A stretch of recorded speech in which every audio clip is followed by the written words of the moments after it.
Condução defensiva. Como proteger a si mesmo e aos outros no trânsito. Mas como assim? Proteger a mim no trânsito? Proteger aos outros no trânsito? Sim. Você faz parte de um ecossistema. E esse ecossistema tem um nome: trânsito. E nele, a sua ação tem reação e as suas reações possuem consequências. E hoje nós vamos nos aprofundar um pouquinho sobre dois aspectos da direção defensiva: o aspecto técnico e o aspecto emocional. E eu quero te convidar a olhar para esses itens aqui: acidentes, uma simples colisão ou até mesmo uma tentativa de resgate de uma vida. O que isso tem a ver com você? O que você tem a ver com isso? Como eu te disse, você está inserido ou inserida em um ecossistema de trânsito. Então, no trânsito é mais sobre nós mesmos. Então, cada um que está ali, o carro não anda sozinho, a bicicleta não anda sozinho, o pedestre não anda sozinho, ele precisa de uma cabeça, de uma emoção, de uma orientação para saber se conduzir. No trânsito é mais sobre nós mesmos. E diante disso, eu queria começar fazendo uma pergunta aqui para você. Qual a diferença em um motorista inteligente, um cara fera, um cara safo e um motorista sábio? Já parou para pensar na diferença entre inteligência e sabedoria, entre o comportamento inteligente de um motorista no trânsito e igualmente o comportamento de um motorista sábio?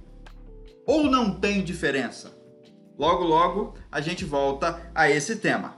É importante, quando falamos de condução defensiva, de condução segura, entendermos que estamos inseridos em um ecossistema, aonde possui as condições da via que você está trafegando, e ela pode estar em perfeitas condições, em más condições, pode estar em um dia de chuva, um dia de neblina, pode ser um aclive, um declive. Então, que tipo de comportamento você precisa ter mediante as condições da via que você está diante? Outro item que estamos inseridos nesse ecossistema de trânsito são as condições do seu veículo e as condições do outro veículo, e não só questões de manutenção do veículo, mas o comportamento desses veículos em relação à via e em relação a você. Outro ponto são as condições climáticas. Falamos um pouquinho da via, das condições dela, agora vamos entrar um pouquinho mais a fundo nas condições climáticas. A pista está molhada, a pista está com neblina muito forte e você está insistindo em conduzir, é de dia, é de noite, ou seja, quais são as condições e diante dessas condições, o que você precisa fazer para ter uma direção defensiva e salvaguardar a sua vida e a dos outros que fazem parte desse ecossistema. E um quarto elemento que eu quero trazer aqui são as condições do condutor. Eu estou sóbrio ou estou sob efeito de algum medicamento ou sob efeito de álcool que não deveria estar? Eu estou bem ou eu estou mal? Eu estou em plenas condições de agir e reagir ou eu estou com algum tipo, por exemplo, uma dor nas costas, algo que me impeça de ser a minha melhor versão ali como condutor? Ou eu estou nervoso ou nervosa, apressado ou apressada? Sobre abordagens técnicas de uma condução defensiva, de uma condução segura, eu quero trazer elementos práticos, objetivos, para que você autoavalie-se em relação a isso. O primeiro ponto é: substitua a pressa pelo objetivo de chegar bem. Então é melhor chegar bem do que ir com pressa. Ok? Lembra daquela frase? Apressado come cru? No trânsito, o apressado pode nem comer se ele não chegar no seu destino bem. Eu preciso substituir a pressa por chegar bem. Eu preciso chegar bem. Então, o processo para que eu chegue é mais importante do que a pressa para eu chegar. Outro ponto, planeje muito bem a sua rota. Para quê? Para que você, conhecendo a via, conhecendo as condições climáticas, conhecendo as características ali dos condutores, você consiga ter atitudes mais previsíveis e mais adequadas a cada situação que você se deparar ao estar trafegando. Igualmente, um item muito importante, mantenha a distância para você ter margem. Margem para quê? Margem para suas próprias distrações ou eventual deslize ali na condução e margem para que você também dê espaço para o outro errar e o outro errando não venha te atingir. Um item tão básico e a gente, infelizmente, não vê esse comportamento na maioria dos condutores. Manter a distância é um ato de defesa, de prudência, para que você mitigue as suas falhas e, eventualmente, as falhas do outro. E, por fim, sobre os aspectos técnicos, poderíamos falar de vários aqui. Não deixe a sua velocidade surpreender você. Assim como a pressa pode atrapalhar, fazendo com que você não chegue bem, a velocidade pode passar sobre você e quando estamos em alta velocidade, maior é o risco, maior é a necessidade de ação e reação e dependendo da velocidade, a minha ação e reação, por melhor que ela seja, ela é subtraída pelo excesso. Então não deixe a velocidade surpreender você. Faça com que a sua trajetória, com a sua velocidade de percurso, te auxilie para que você não seja surpreendido por ela. Portanto, quando falamos em abordagens técnicas, a máxima é fazer o que você sabe fazer. Guarda isso, fazer o que você sabe fazer. E quando estamos lidando com os aspectos comportamentais, entenda que suas vivências moldam quem você é, mediante as emoções que você tem e as referências que você usa mediante ao que você está vendo. Então, emoção e referência vai fazer o quê? Vai compor um repertório de comportamento seu no trânsito. E esse comportamento ele é influenciado pelo ambiente que você está inserido, por aquele ecossistema de trânsito e pelo seu repertório e pelos seus pensamentos. Como é que você pensa e se comporta no trânsito? Isso vai combinar um conjunto de ações, um conjunto de habilidades que é chamado do seu repertório comportamental. E esse repertório culmina em atitudes. E toda atitude tem decisão e, consequentemente, colhe-se os resultados dessas decisões. E eu te pergunto, o seu repertório está te fazendo ter boas ou más atitudes ao trafegar? E guarda isso aqui, por favor.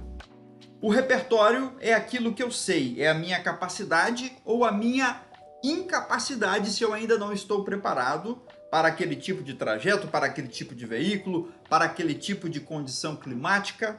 Então, o repertório é o que eu sei. Vontade é a minha disponibilidade, é o meu desejo de fazer. Então, repertório e vontade são dois elementos muito bons. Eu tenho capacidade e eu tenho vontade para fazer. Porém, isso passa por um filtro.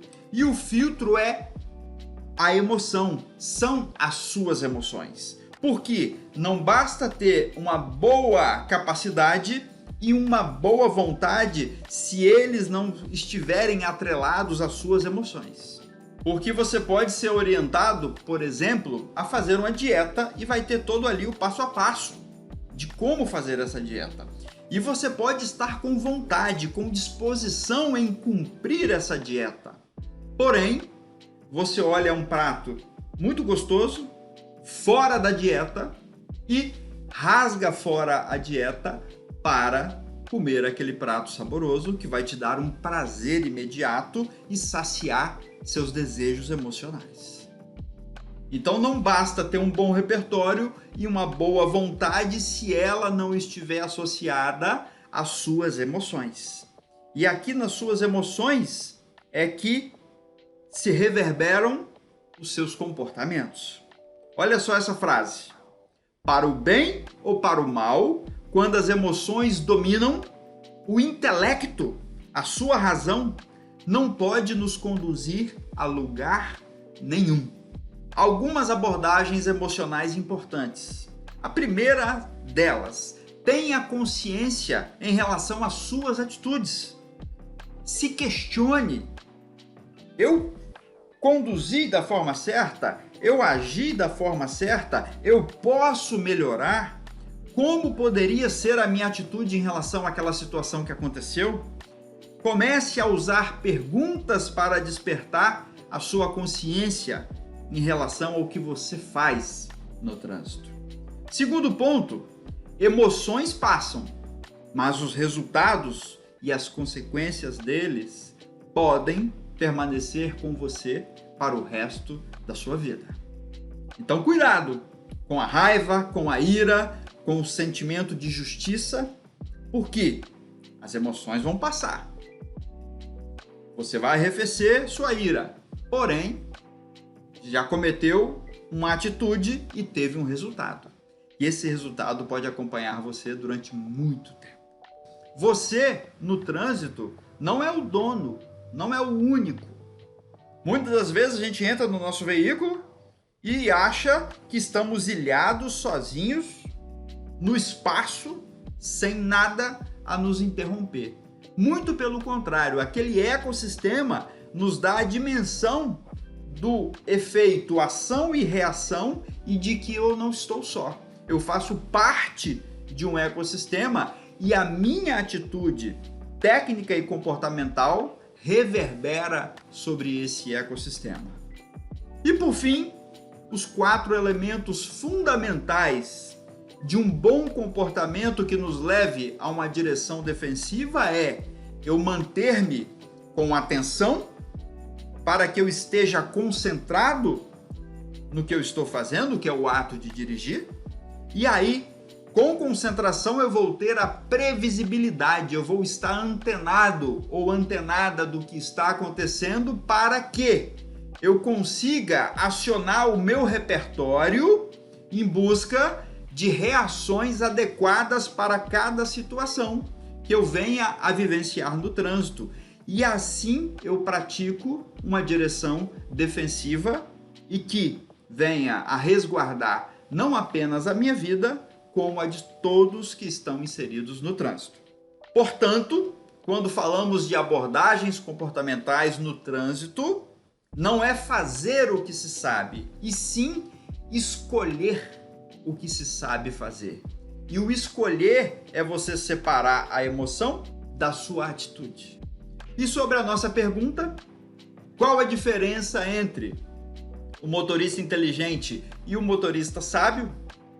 O motorista inteligente é aquele que tem ideias, que consegue resolver as situações que ele mesmo criou. Então ele é sagaz, ele é hábil para sair daquela treta, daquele problema criado por ele mesmo.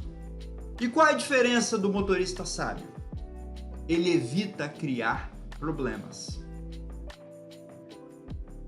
E você, diante do seu comportamento técnico e emocional no trânsito, você prefere ser o motorista inteligente ou o motorista sábio? Portanto, associe suas habilidades técnicas, a sua capacidade de escolhas emocionais que te levem a uma boa conduta no trânsito, para que você passe, a partir de hoje, a usar a inteligência para fazer as melhores escolhas dos ingredientes das suas emoções e se transforme cada dia mais em um motorista ou uma motorista sábia, que não entra em problemas e evita ao máximo situações de risco.